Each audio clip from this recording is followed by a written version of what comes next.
Calling the August 27th Finance and Administration Committee meeting to order. Can I have a roll call, please? Vice Chair Jed Smith. I'm sorry, Vice Chair Jed Smith. I think he can't hear. Okay. Um, We can't hear you, Jed. we can't hear you, Jed. Let me Keep pause this for talking, a but minute okay. and see what's going on. Hold on, please. So, and now that we have Vice Chair Smith, and I'm going to call Chair Diana Mayer as present. Yes. Thank you. Okay. See, do we have any, moving on to non-agenda matters, do we have any public comments on non-agenda matters? There are none. Okay. Going to the minutes now. Vice Chair Smith, do you have any corrections or comments to the minutes as proposed? All good. Thanks. Okay. Any public comments on the minutes? There are none. Okay. Then the minutes will be accepted as submitted. And we're going to move on to our monthly financial update with Brett Uppendahl. Welcome, Brett. One time. Mhm.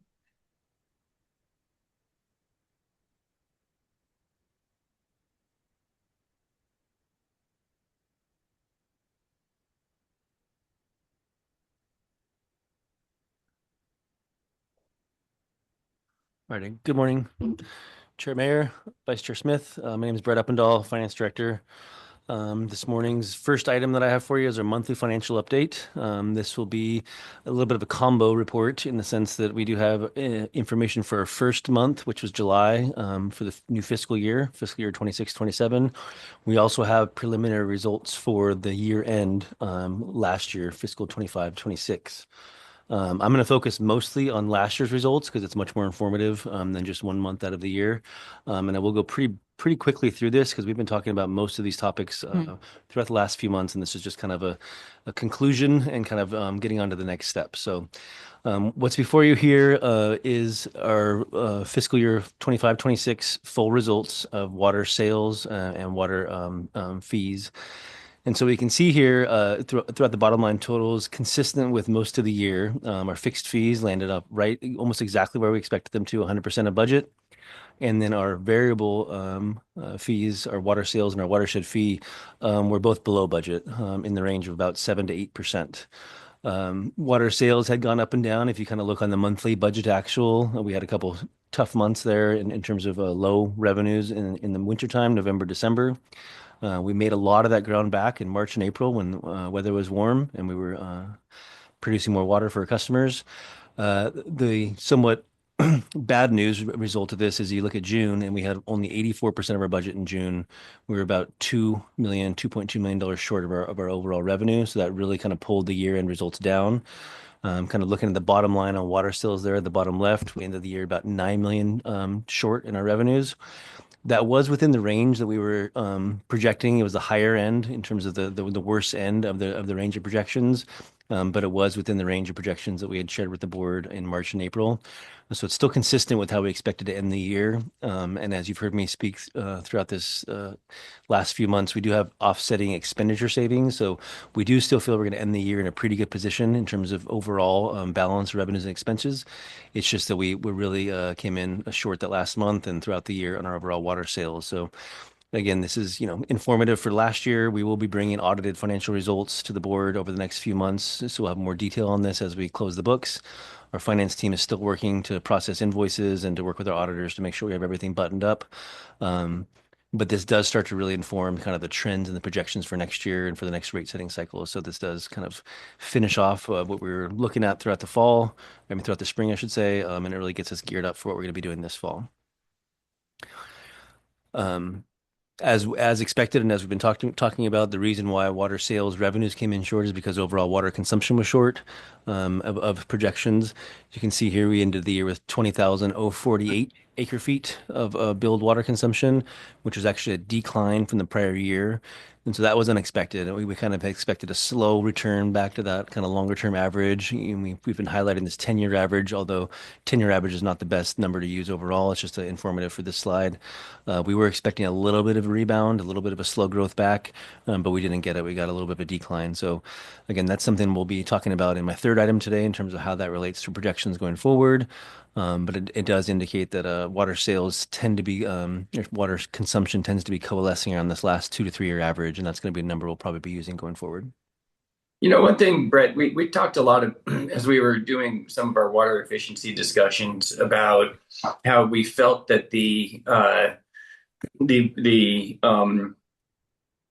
goals that we set for ourselves with consumption and demand and water efficiency was going to be was light, that we were projecting more sales and more demand over the period up to 2045. And so I think it's now turning out to be true that the demand reduction is working.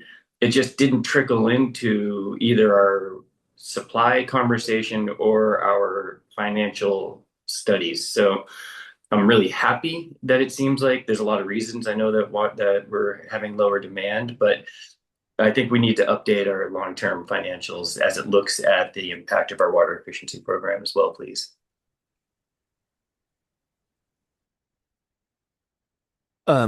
What I would say to that is there's many different lenses we take a look at here, and I would say that the financial results that we bring every month are very short term in the sense of our monthly financial updates. We do take a little longer lens as we get into our, 4 year rate study planning. We'll talk about the third item, and I know that Paul and Carrie are looking at a much longer lens. So I think that is always a challenge for us to kind of marry up those 3 or 4 different perspectives. But I do hear what you're saying.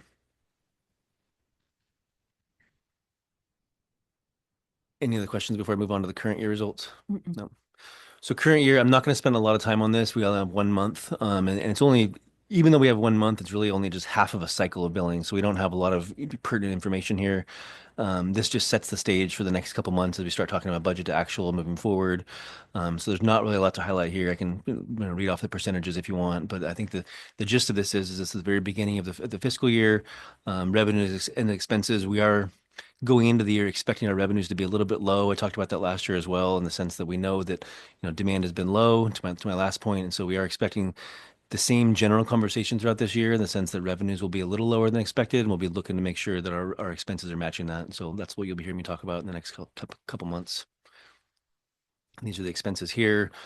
We do have quite a bit of, you'll see me talk about also our capital expenses with the carry forward. So 2 year budget cycle, what didn't get spent last year in our capital fund, most of those projects will move forward and we'll bring the budget forward from last year to this year.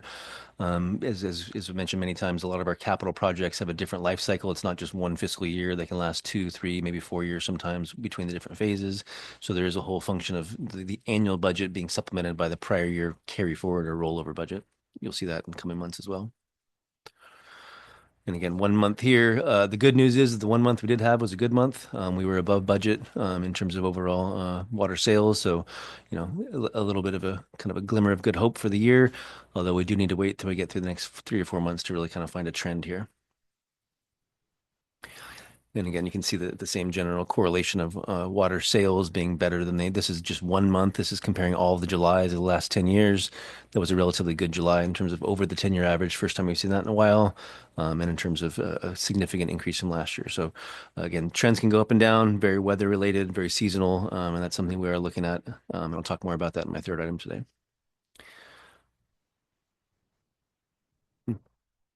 So in conclusion, from my monthly financial update, the year-end totals for last year were 9% below the budget for revenues. That ends up being about $9 million short. June in and of itself was $2 million short, and that kind of really dragged down kind of the last little part of the year. Our total water consumption last year was 5% below the budget. And by budget, we mean our expectations, the kind of the underlying water sales projections that we have. There was a 4% reduction compared to the prior year. It was 6% lower than the 10-year average. And June in and of itself, again, was 13% lower than that monthly budget. So kind of putting a cap on that for the year. We will end the year, and I will bring back again more audited financial results in the next couple months. And we still expect to be in good balance overall, so we're in good health. But it was a little bit less than we thought. And then looking forward to July fiscal year 27, our revenues were very consistent with the budget for July. Happy to take any additional questions on this item. Vice Chair Smith, do you have any? Yep, nope, all good. Thank you. Okay. And do we have any public comments on this item? Yes, we have two, Larry Minikis and Phil Sauter.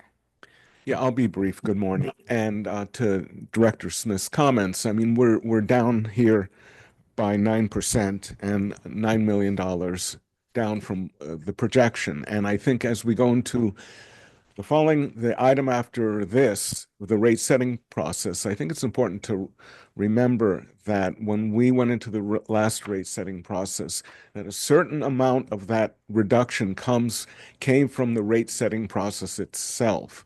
That raising rates as we did probably had an effect on customers to use less water. And as we go into this rate setting process, the same thing will happen.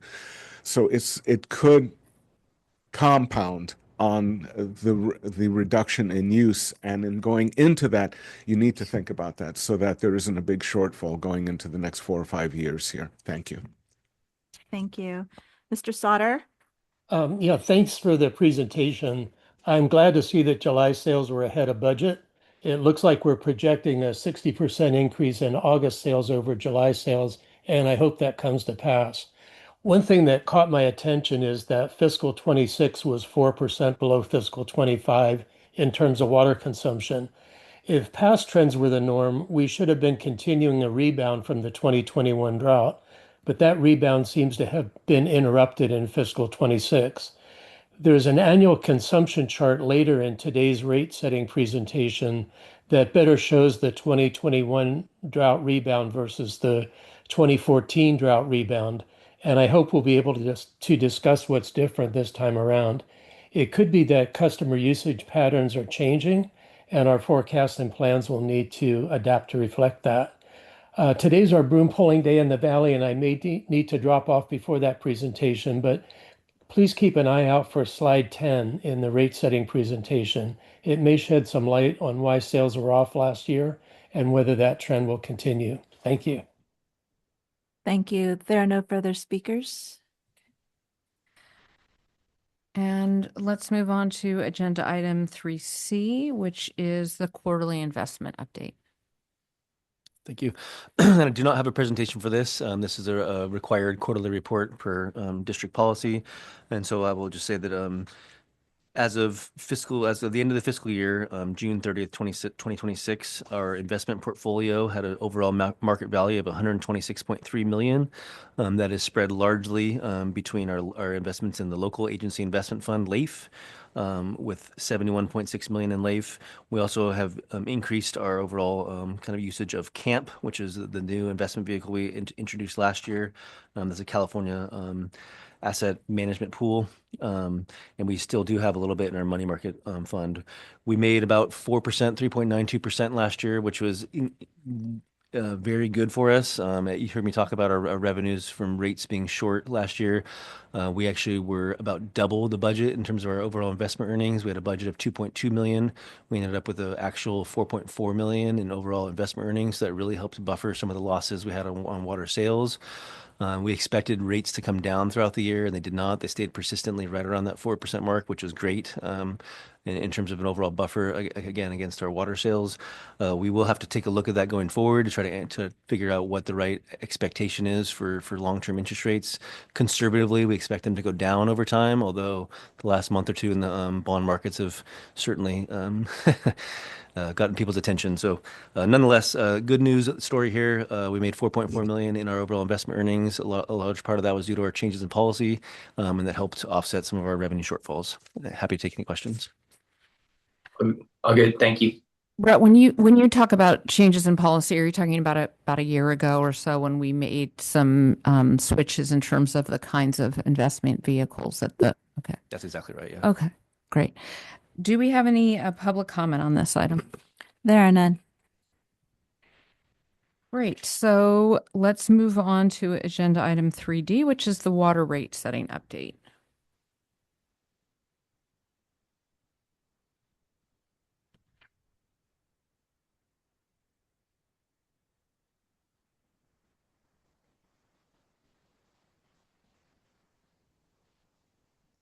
All right. Water rate setting update. This is not the first time I've come to the board of the committees to talk about this, but it will be the first of many regular updates I'll be providing in the next few months.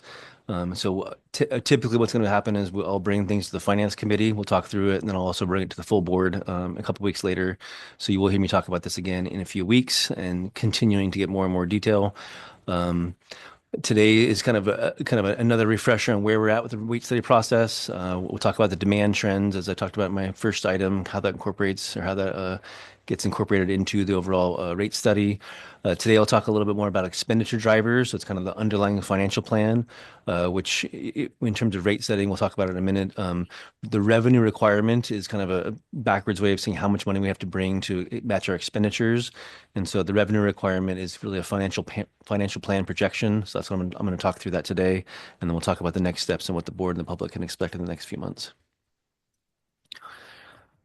So again, the water rate setting process is largely outlined and largely guided by Proposition 218 in California. Any property-based fees charged by local governments, or we are, not forced, but must use the Proposition 218 rules. Those rules, they evolve over time. We'll talk a little bit more about that in future items here in terms of the evolving legal landscape. But nonetheless, there are certain substantive and procedural requirements that we have to go through. We have to have a public hearing, so we will have that public hearing later on this year. We'll mail a notice to our property owners and all tenants in advance of that public hearing. We'll hear us talk a lot about the fact that our water rates cannot exceed the cost of providing service. So it has to be cost-based. We have to always find out how much it costs us to provide water to every meter, to every parcel, and the rates that we're charging cannot exceed that. And then the other key provision here is our cost recovery, so our rate model must be proportional to the cost of providing the service. So we can't exceed the cost of providing service.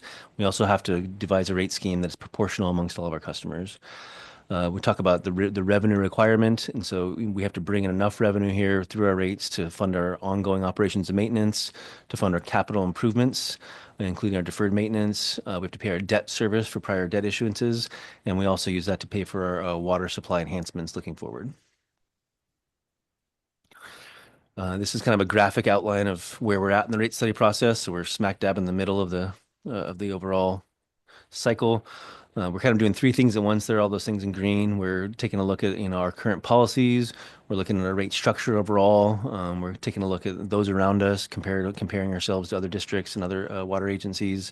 We're looking at our demand. Again, we'll talk about that in a few minutes. We'll understand how much we think our customers are going to be using over the next couple of years. And we also have a financial plan where we think our expenses and revenues are going to land over the next 4 years. So those are the four things we're working on, three things we're working on between now and September. Once we get into September, we'll have a lot more information on the actual details of the rates as we're working with our consultants to figure that out. But for now, we're kind of in the initial stages of planning and looking back and finding out where we think we need to go. Just as a kind of reminder, the last time we updated our rate structure was 2023. During that rate study process, we made significant changes to the overall structure. We also had a 4-year plan for kind of how to ramp that, how to kind of phase in the new revenues and how to match that to our expenditure plan. Our customers currently pay for water service through a mix of fixed fees and variable charges. You hear me talk about that in my financial updates. Our fixed fees is the service charge and the capital maintenance fee. You can see there the image of the bill on the right. We do outline those on everyone's bill each month. Our variable charges, meaning you pay depending on how much water you consume. We have tiered rates for our overall variable charges. We also have a watershed management fee that will depend on how much water you use. That's how much you pay. So for tiered rates, our customers they use more water. They pay a higher amount once you get past certain thresholds. Those are the 4 different tiers. So everyone pays the same amount on the lower tiers. If you use more, you pay a higher amount on the higher tiers. And right now, our watershed management fee is a flat rate. So everyone pays the same amount no matter how much you use, but it does go up with how much you use. In terms of the focus areas for our rate study right now, we are again looking at the evolving legal landscape that really is kind of changing how much or where we focus our efforts in terms of our rate structure. We're looking at the comparable agencies around here, not only just here in the Bay Area, but all around California. We're kind of analyzing our balance of our fixed and our variable fees. We're looking at our tiered rates and making sure those are still proportional in nature and still providing the revenue that we need for our district expenditures. We're also looking at demand projections, as I mentioned a few times, and the revenue requirement is the overall kind of underlying financial plan for where we think our expenditures are going in the next 4 years. So those are all the things we're taking a look at right now in our rate study. Water demand, and this is by far, the key fundamental assumption that we use to calculate all of our expected revenues. We have to, we're working with the consultant. We're looking at the last, 5 years, 10 years, especially the last 2 or 3 years, how our customers using water really kind of leads into how the rate structure is going to kind of form around that to make sure we're being proportional in nature and make sure we're covering costs in the right places. We're refining our prior projections, we're refining our future projections, and again, the rate study will likely cover the next 4 years. So there's a little bit of crystal ball kind of in here. Obviously, it's harder to project farther out you go, but we're looking to have a rate a proposal for the board to consider that'll cover the next 4 years. When we look at total consumption in terms of overall water demand, we're not only looking at bottom line, which is what I mostly talk about in these hearings, but we're also looking at how our different customer classes use their water. So residential being by far the largest customer class we have, we pay a lot of attention to that. But commercial and institutional customers also are a relatively large proportion of our customer base. We have irrigation customers, and we also have recycled water. So those are 4 different kind of lenses we have to take a look at, making sure each of those, again, are cost-based and also proportional in nature to the different customer classes. And then, we talked about in March and April seasonal impacts and how that's beginning to change and shift over time, when we expect to kind of see some of those tier revenues come, and how much they're impacted by climate change and the changing kind of patterns of the weather out there. And we talked about that a lot in March and April. And so this slide was referred to earlier. This is a 20-year history of our overall bottom line water demand by each fiscal year. I think, if you take a look at that overall, you can see we've definitely come down over time. There's obviously an overall trend towards efficiency and towards being a little bit smarter with how we use our water. Every about 4 years in here, we redo a rate structure to kind of match this. I think we talked earlier about the drought we had in fiscal year 15 and 16 and how that rebounded. We've talked a lot about how the COVID years impacted this, and fiscal year 20 and fiscal year 21 with a relatively high increase in terms of those numbers, peaking at 24,000 acre feet in fiscal year 21. The drought we had in 22 is obvious here, dropping 5,000 acre feet in 1 year from 24,000 down to 19,000. And then I have there overlaid, the 4 light blue bars there. That's what we expected in the last rate study, our last COSA, the cost of service analysis. So we obviously revised those as we went. We had to, kind of still make our budget match for financial purposes, but that's where we thought we were going to be after the last rate study. We thought we'd have a gradual increase, a gradual kind of return to the norm in terms of, picking back up towards what we thought was a kind of a nice long-term average. And as I mentioned in my last item here, again, you can see those two last 2 years, each year was actually short of that projection. The last 2 years being, shorter and shorter.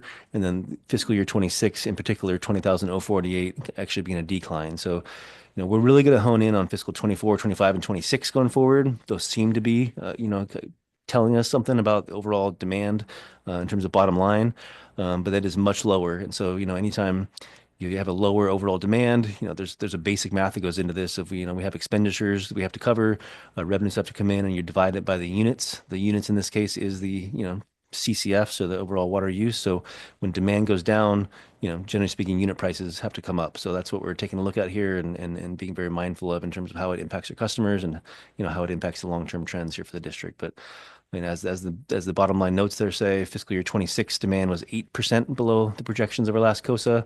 And what we're trying to do is determine what a typical level of demand will be, not only for, the next couple years, but the next 4 years. Any questions on this slide before I go much further? COSA is cost of service Yeah, cost of service analysis. analysis.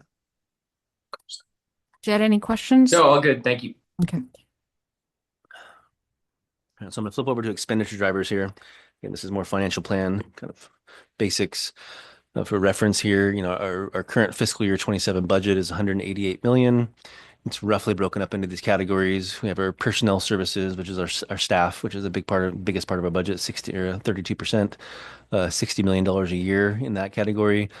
Operations and maintenance is the day-to-day type work our staff does each and every day. That's also a relatively big portion of our budget, 27%, $50 million. Our capital projects, you'll hear me talk about that a little bit later in this process as well. 34%, that's become the biggest part of our budget. Overall, $64 million. Debt service is flat, pretty much flat every year the way we have it structured. We haven't changed that in quite a while. So our debt service stays right around 9.5 million each year, 5% of our budget. And then we have over the last 4 years also set aside some money each year to make sure we're building up our reserves. We've also, I talked about in the last item, our changes to our policy on investment policies. We've also added a couple of reserves, and we're continuing to make sure we're being prudent and planning for the future and kind of making sure we have enough buffers there for the ups and the down years as we're very much climate driven and a lot of uncertainty in terms of expenses and revenues going forward. So our reserves play a big piece in terms of the long-term financial plan. So as I just mentioned here, this is kind of in words as opposed to the chart. Our four largest operating expenses are personnel services. Within that operating category, water purchases is our second biggest expense. Right now we have a budget of about 15 million. Electricity, which goes basically for all of our pump stations. We have nearly 100 pump stations out there. Actually, maybe more than 100 pump stations out there. They require electricity to move the water up and down throughout the hills, in addition to our water treatment plants having to move the water from the reservoirs to the distribution system.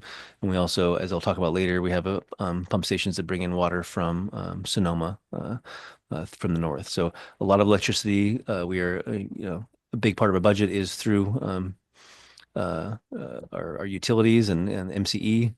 And so that is a big piece of what we have to look at going forward. Construction contracts, again, that's kind of built into our budget. I'm not going to talk about that much today, but it's another big piece of it.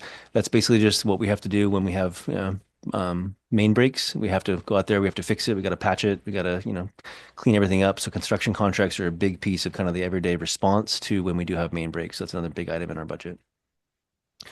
As it was last time in the last rate study, but maybe a little bit less this time, many of our largest expense items have price increases each year that are higher than overall inflation. So as an example, salaries right now, we've negotiated, as I'll talk about, a 4% over the next 2 years, 4% cost of living increases. So that's close to what inflation is.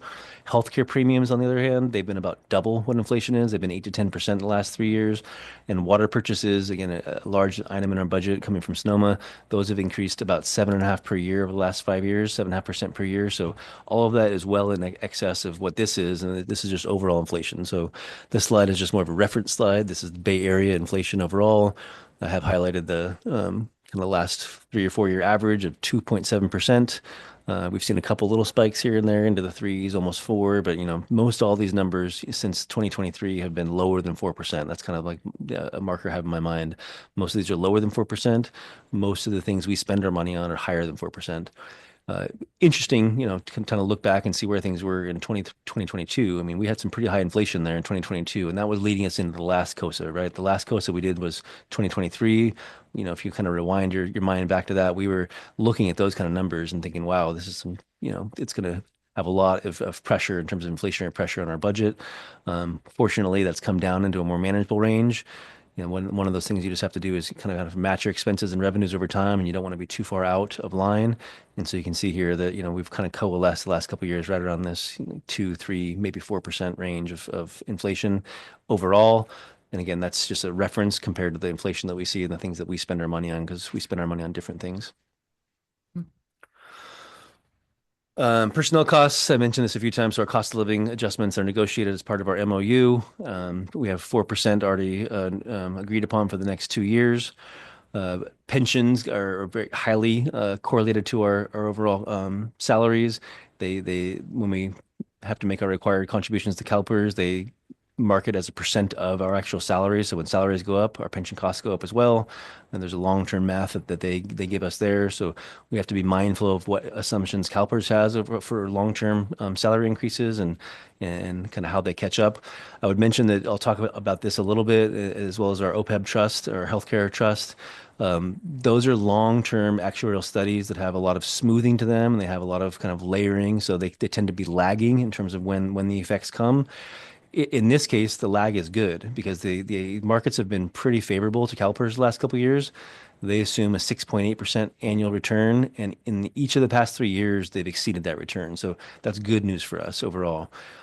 Because of the smoothing techniques that I just mentioned, they spread the impact of any gains, and if there's losses, they spread them as well over a 5-year period. So we kind of get this, delayed effect of all of the recent investment gains, but that actually helps us over the long term. It's nice to have kind of some of those, buffering impacts over the long term. So we'll continue to see that be a positive influence on our budget going forward. We just don't get to realize it all in this current year. It's going to happen over the next couple of years, and obviously investments can go up and down. So after 3 years of gains, I think we would expect there to be something maybe less than a gain next year. But again, the markets are the markets, and we don't try to have too much of a crystal ball. We just have to react to how CalPERS charges us for these. So I expect that those recent investment gains will continue to be positive on our bottom line for the next 3 to 5 years, and then we'll have to evaluate that as we go forward. Healthcare is another big expense. So we provide healthcare insurance for our current employees. We also provide it for our qualifying retirees. Recent inflation in those healthcare premiums have been 8 to 10% each year. So that's been, a big driver of our overall expenses. Good news here is that CalPERS just announced that there'll only be a 5% increase next year. So, I guess we'll take it when we can get it, right? It's still more than overall inflation, but knowing that at least next year is going to be 5 rather than 8 to 10, that's good news. For long-term projections right now, I'm assuming a 6% increase over the next 4 years. I'm going to work with some outside folks to kind of refine that going forward, but I think 6% makes sense in the longer-term projections. We do have money invested in the market through CalPERS again, what's called an OPEB trust. Other post-employment benefits is what OPEB stands for. And so we have money invested through CalPERS to pay for our long-term obligations here. That's also doing well in the market. And so we get an actuarial study every 2 years to help us kind of make sure we are contributing enough to that. And we just got results, and the results were good there. So we're expecting generally positive results from that for the next couple of years as well. Switching over to purchase water costs. Again, this is another really big line item in our budget. We have about 25% of our potable water comes from Sonoma County Water Agency. Contractually, we're required to purchase at least 5,300 acre feet per year. Over the last 4 years or so, we've averaged about 5,700 acre feet in purchases, which is good, meaning that we haven't had to go too far above our minimum. However, during droughts, as we experienced, we've seen our water purchases go between 7,000 and 9,000 acre feet. So it's a great insurance policy to have, a great backstop when we're not getting the rains here locally, but it comes at a cost. And so over the past 5 years, the Sonoma County Water Agency has increased our rates by 7.5% per year on average. And so that's something I think we're going to assume going forward, similar rate of inflation going forward in terms of financial planning. 7.5% is what we have plugged in right now for the long-term financial plan. All right, our capital improvement program, again, we've talked about this a few times with this committee as well as in the overall board meetings. Since 2023, the district has made concerted efforts towards increasing our capital investments. That was a big priority for the board, not only to provide sufficient funding for water supply enhancements, also to start addressing deferred maintenance. I mentioned how many pump stations we have. We have over 900 miles of pipe as well. We have a lot of infrastructure and assets in the ground. We have our watershed. We have our treatment plants. It's a lot of money we need to spend every year just to maintain what we currently have out there. I think it's fair to say that every agency struggles with deferred maintenance. I think it's also fair to say that our agency is, right up there with everyone in terms of how much deferred maintenance we do have. And so we need to make sure we commit to that going forward. We can't fall too far behind that pace because you can't make everything up in 1 year. These are long, 100-year replacement cycles, 50-year replacement cycles.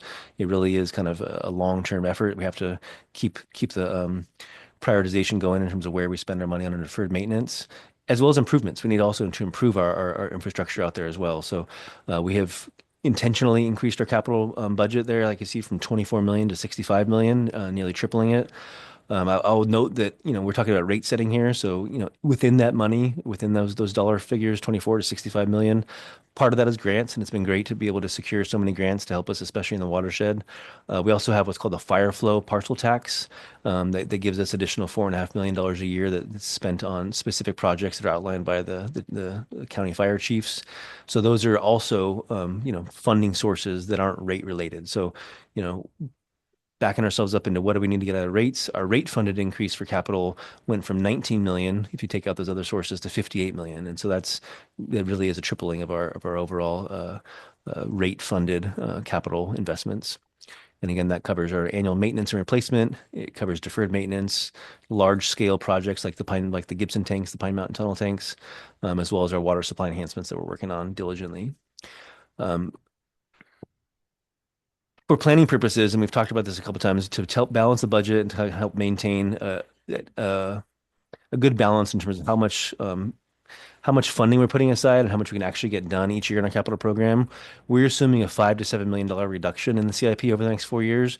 We will work closely with the capital team to kind of make sure that is still an accurate assumption. We'll work with the general manager to make sure that is something we want to continue to go for. But the $5 to $7 million is largely coming from the revised AMI implementation strategy. We talked about that ad nauseum in the spring. I think taking a little slower kind of internal approach towards putting AMI out there really does help our capital program in the sense that we don't have to sacrifice other projects and we do have a little bit more flexibility. So, in terms of overall level setting, we are assuming a $5 to $7 million reduction in the capital improvement plan over the next 4 years. And that's something we'll continue to talk to the board and to the general manager about going forward to make sure that is a valid assumption going forward. This is just kind of more numbers to what I was just saying in terms of the overall increase. You can see fiscal year 22 there. Bottom line, we had $26 million in our capital program. We had to reduce that a little bit in fiscal 23. That was kind of on the back of the drought there, and as we were kind of settling into having much less revenue. And then, as we mentioned a few times, with the rate study last time and with the districts and the board's priorities, we steadily increased that. We phased it in from 23 million to 32 to 49, and now we're in the mid 60s. And you can see there's a lot of ways to talk about our projects, but those are the main categories here: our pipelines, our pump stations, our storage tanks, treatment plants, and our watershed. I would also like to point out water supply there. You see there's 2 zeros. We had zeros in fiscal 23 and fiscal 22, and it was the board's priority to start ramping that up in fiscal 24. And now we're spending about $9 million a year towards our water supply, our ARC project, essentially. And so that will remain in the budget. That's not something that's getting impacted at all by the projected reductions in our CIP. This is a chart I've shared with the board before, but just for more reference, this is the percent of our budget. So this isn't total expenditures. This is a percent of our budget in terms of how we're prioritizing our capital program. Our capital program in the early, fiscal 20, 21, 22 was, 20, maybe 25% of our budget. And then again, through the board's priorities and through the last rate study, we increased that from the mid 20s into the 30s now. So we're spending about a third of our budget on our capital program now. So this is, towards the end of my slides here. This is kind of a basic financial forecast. And this basically would say if you don't do anything to it, with our current revenues or current rates in the green, that's where our revenues would go from fiscal 27 all the way through fiscal 31. Revenues basically are flat. You're seeing a slight reduction in those. We dropped off the grant assumption in fiscal 27 because we haven't lined out which grants are coming in. And as I mentioned, grants will go up and expenses go up. So it's kind of a wash. You're also seeing a little bit of a decline there because we're expecting conservatively for investment earnings to go down slightly over the next 4 years. Other than that, most of our revenues are flat. We don't have a lot of kind of internal drivers of revenues going up every year other than our rates. So if you assume current rates, the green bars stay basically flat. Again, with all of our inflation on our expenses side, we have the gray bars are our expenses.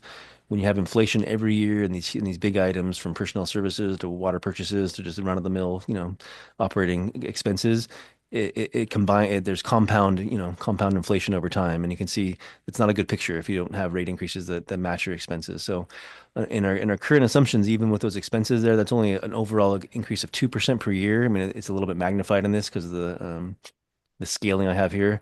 Yeah, it's totally magnified. I'm sorry, it makes it look so much worse, but yeah.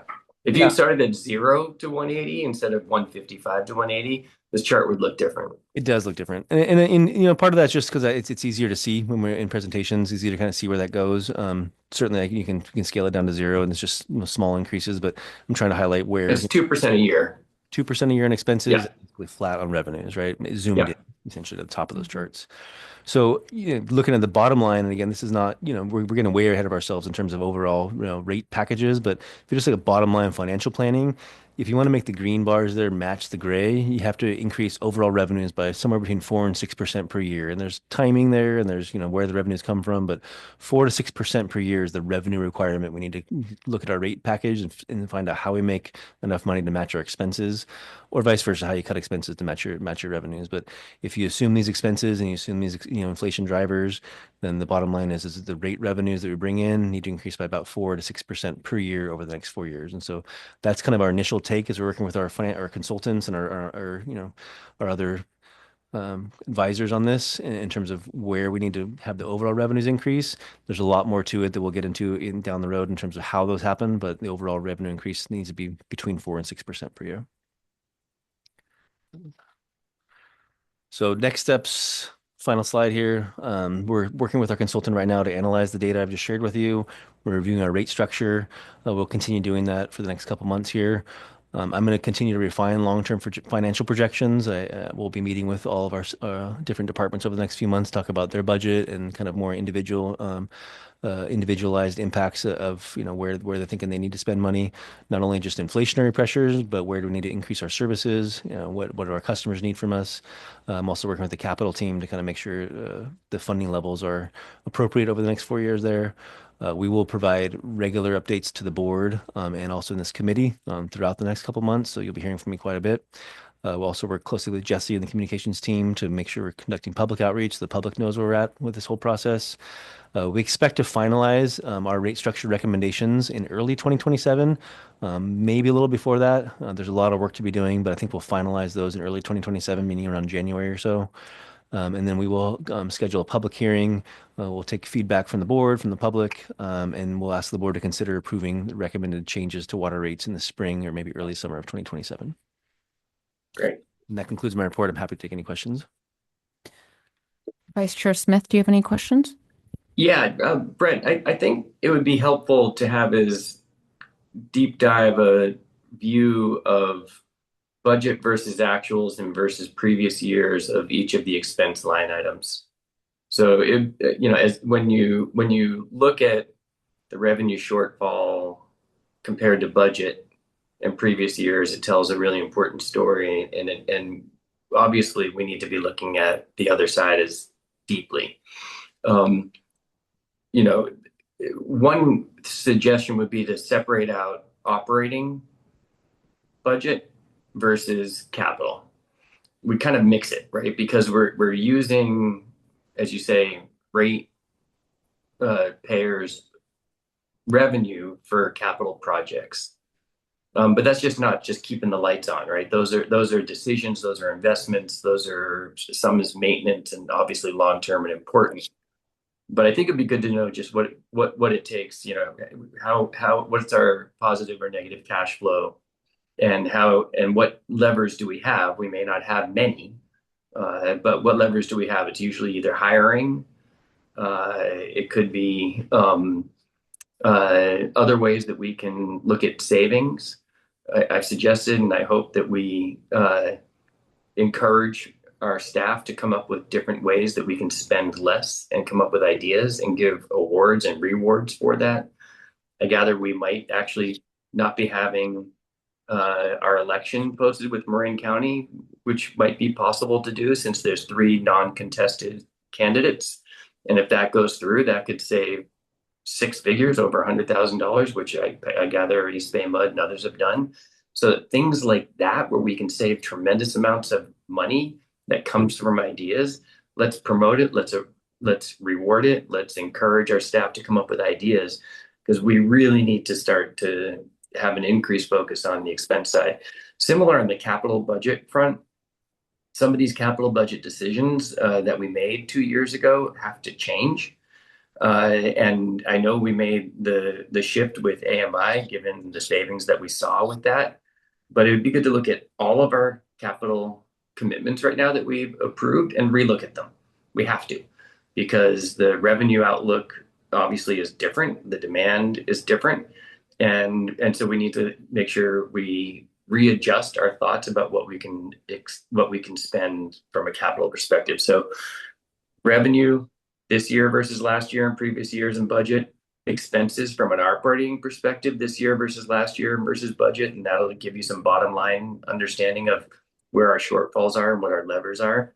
And then lastly, I think the board needs to look at all of the options for some of these massive capital investments that we are looking to do. And I think we need to cut some. And it's okay. It's not like, oh, wow, we're doing drastic cuts, but I think we need to focus on that 3x increased spend in capital that we have been going down that path, which is exciting and important. We probably can't do that as much anymore. I love the fact that you're focused, on that 4 to 6% range in terms of an increase over the next 4 years. Let's see if we can reduce that. And reducing that means focusing on expenses. The fact that we have a bit of a revenue shortfall might be good for us. We need to be running more efficiently. We need to be running leaner, and I bet we can when we put our smarts into it and have a real focus on it internally.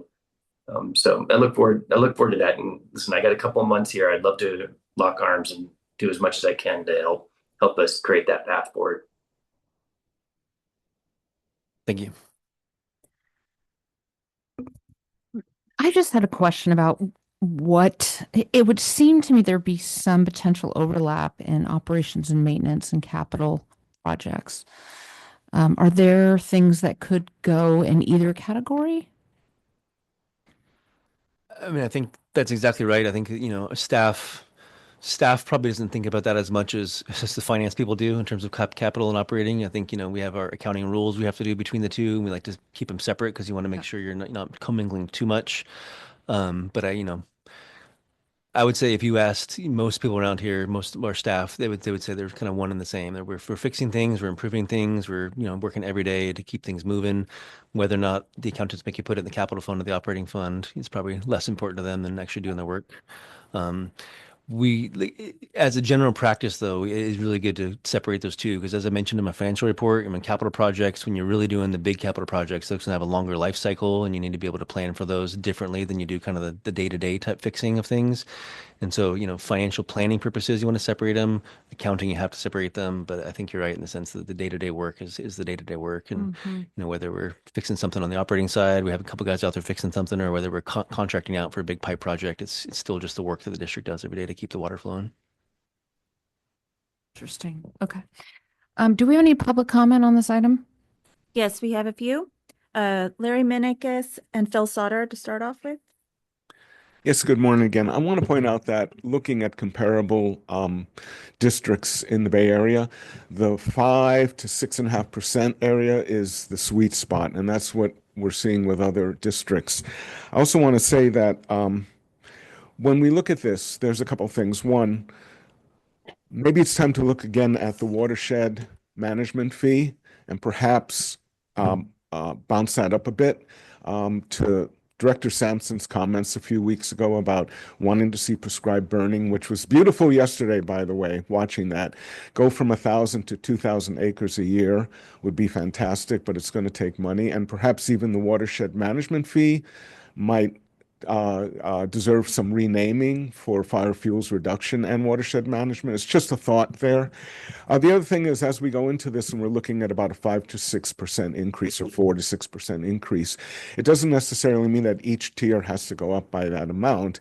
And that what might be suggested here is what we did with what happened in the last rate increase, which is the higher tiers 3 and 4 are increased substantially more than those that are being efficient in tiers 1 and 2.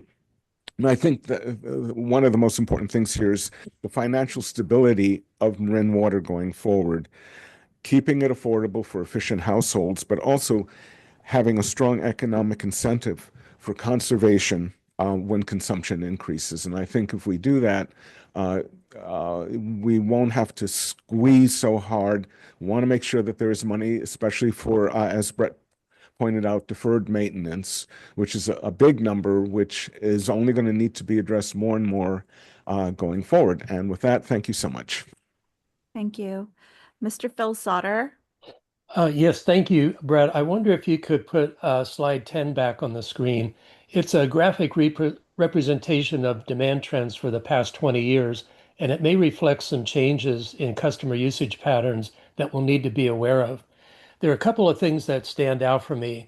The first is the difference in rebounds from the 2014 drought versus the 2021 drought.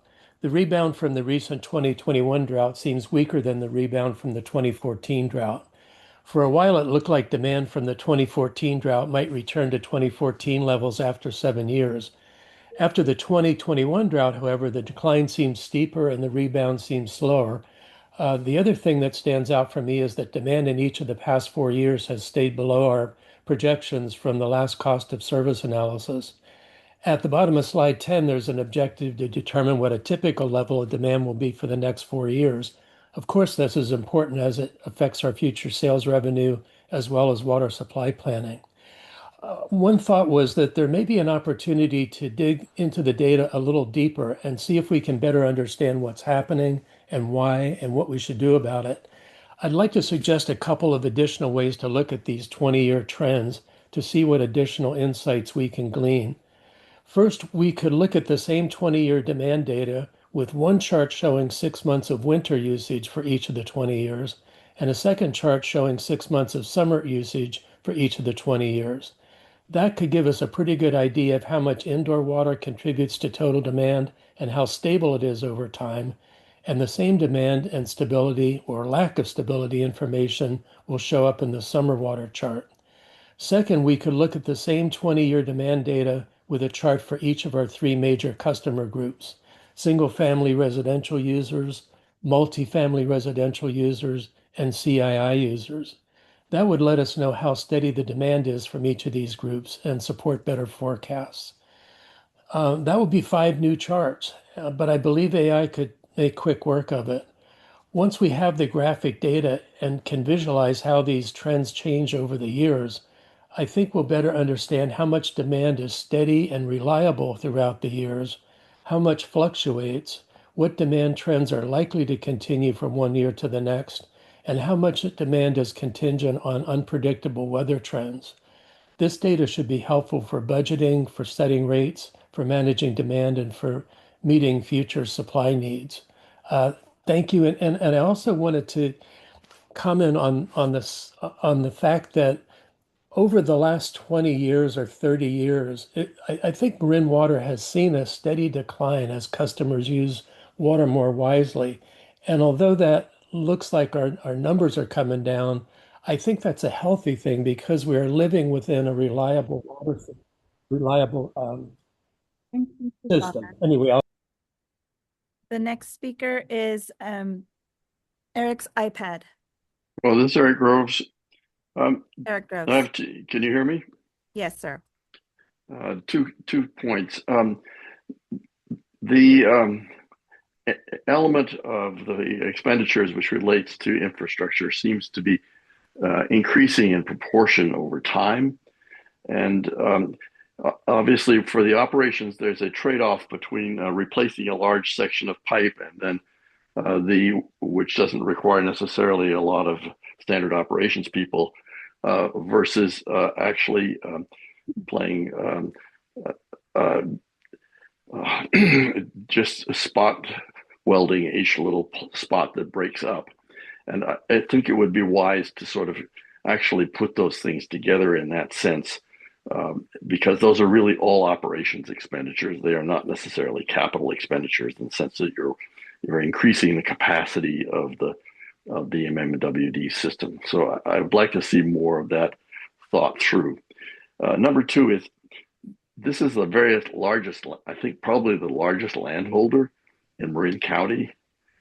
And we don't really use a lot of that land for income. And I think some real thought needs to be put in to how to increase the value of the income from that land, because it's costing money to maintain, it's costing money to supervise, and its recreation costs are all increasing. We need to increase that there. And finally, I guess the final thing is this business about cost of use. This is going to limit how much you can penalize high water users.